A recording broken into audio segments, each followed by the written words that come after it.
여행이란 건 뭘까요? 저에게 여행이라는 것은 낯선 것을 보는 것인데요. 누군가에게는 좋은 것을 찾는 것일 수도 있을 것 같습니다. 생각해보면 저는 거의 수필을 읽지 않았습니다. 중고등학교 시절에 읽었던 전혜린 씨와 피천득 씨의 수필을 빼고는 기억에 남는 수필이 전혀 없습니다. 이상하게 소설만 읽는 편협한 독서 습관을 가지고 있는데요. 어떤 분들은 다 거짓말뿐인 소설을 뭐하러 읽느냐고 하시는 경우도 있습니다. 맛있는 와인을 찾아가는 미국 영화 사이드웨이에서도 나오는 대사죠. 나는 소설 따위는 읽지 않아. 시간 낭비일 뿐이야 라고요.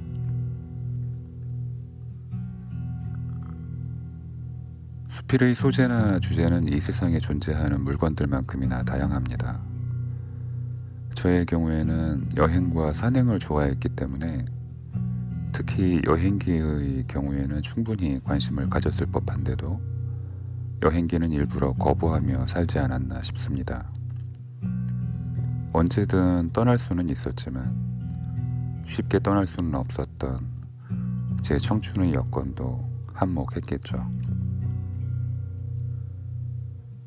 그때는 쉬지 않고 일하지 않으면 저를 책임질 수 없었던 동대문 고급 레스토랑의 시급이 900원이었던 시절이었으니까요. 하지만 용기가 없었던 것이 아닌가 하는 생각도 들고 여행보다는 술과 사람들을 더 좋아했던 세월이 너무 길지 않았나 하는 생각도 듭니다. 그런데 정말 오랜만에 마음이 편안해지는 여행 에세이집 한 권을 발견했습니다. 미국의 작가 제임스 설터의 그때 그곳에서라는 산문집인데요. 작가 자신이 겪었던 여행의 흔적들이 담담한 문체로 담겨있는 책입니다. 제임스 설터는 여행에 대해 이렇게 말합니다. 내가 아는 어느 부유한 이탈리아 여인은 언제나 같은 무리의 사람들, 친구들과 함께 여행한다고 말했다. 물론 재미있는 사람들이다.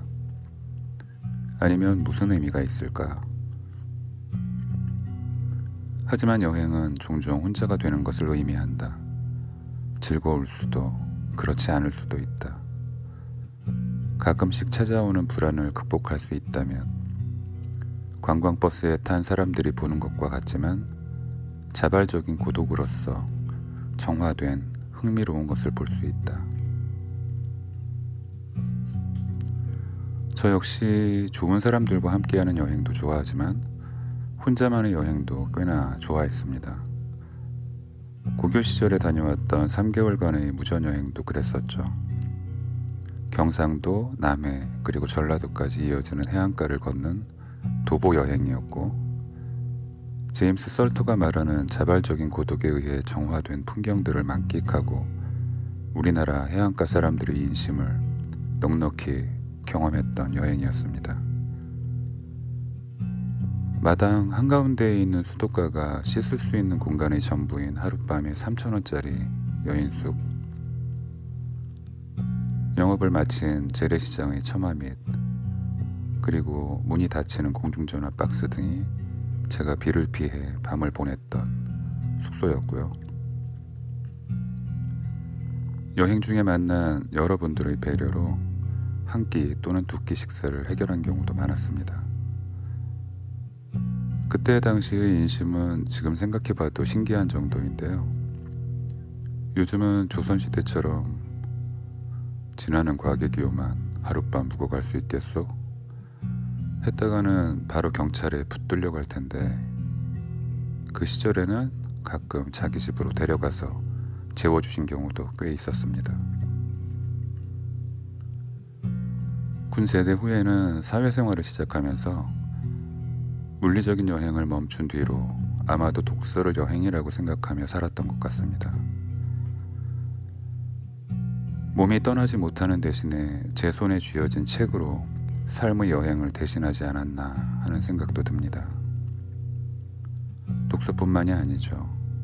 새로운 사람을 만나는 것도 여행이고, 오늘 하루 일터에서의 고된 여정도 여행이고요. 잠든 동안 꾸게 되는 꿈도 저에게는 여행이었습니다. 여행을 함께한 사람들은 친해지게 마련입니다. 어린 시절의 여행을 함께한 사람들은 친구가 되고, 뒤늦게 만났더라도 삶의 고비가 되는 모질지만 행복한 여행을 함께한 사람은 아내가 되고 남편이 되죠. 가끔 어떤 여행은 인식체계 자체에 붕괴를 가져올 때도 있습니다. 국민학교 5학년 무렵에 처음 자살을 생각하던 그 시절, 죽음 이후에는 무엇이 있을까? 혹시 우리에게는 이생의 삶이 전부일까를 생각하던 중에 모든 가치관이 무너져 내리는 걸 경험했었고, 고교 시절 무전여행 중에 만났던 영주의 벼반 너머로 지는 태양을 바라보면서 이유 없이 눈물이 쏟아지던 순간에도 그랬습니다. 여행이 끝나가는 시점을 말하기에는 제 나이가 조금 이르지만,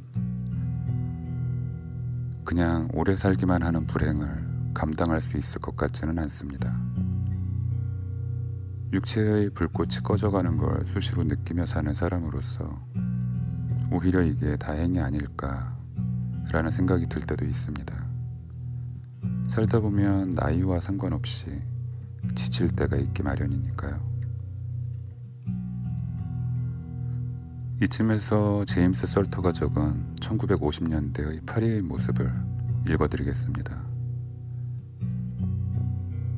파리, 이른 아침, 놀랍도록 선선한 도시의 차가운 숨결, 우아하고 오래된 거리, 언제나 엄청난 물가, 이른 아침의 차량 소리, 티끌 하나 없이 너른 하늘, 그림이 말을 넘어선 감동을 주는 사랑의 갤러리 어딘가에는 빛, 신성, 절대적 침착함, 헝클어진 침대에서 속삭임으로 맞는 아침.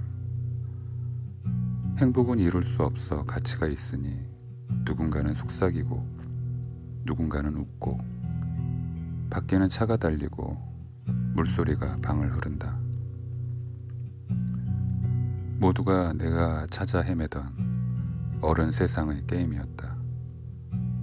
1시간 뒤 우리는 다시 거리로 나갔고, 지난 밤은 과거로 돌아섰다. 제임스 설터가 그려내는 풍경은 담백하다 못해 건조하기까지 합니다.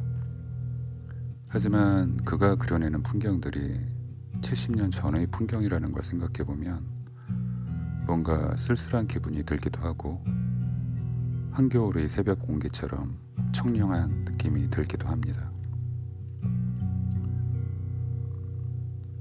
저의 젊은 시절의 어느 날에 툰드라 지역처럼 낮게 풀이 자라는 녹색의 땅을 걷는 꿈을 꾼 적이 있습니다. 제가 꾸었던 꿈, 녹색 사막을 걷던 그때 그곳에서 나라는 존재는 과연 무엇이었을까라는 궁금증이 가끔 고개를 듭니다. 죽음 이후에 받은 선물로서의 평화였을까? 이생의 삶을 위로하는 영혼의 안식처를 잠시 엿본 것일까 하는 궁금증이 말이죠. 여러분들의 삶의 여행이 저의 꿈처럼 아름다운 꿈으로 남기를 바랍니다. 인생은 가만히 머물러 있다는 착각 속에서조차도 시간과 장소와 사람과 꿈속을 산책하는 멈추지 않는 여행이니까요.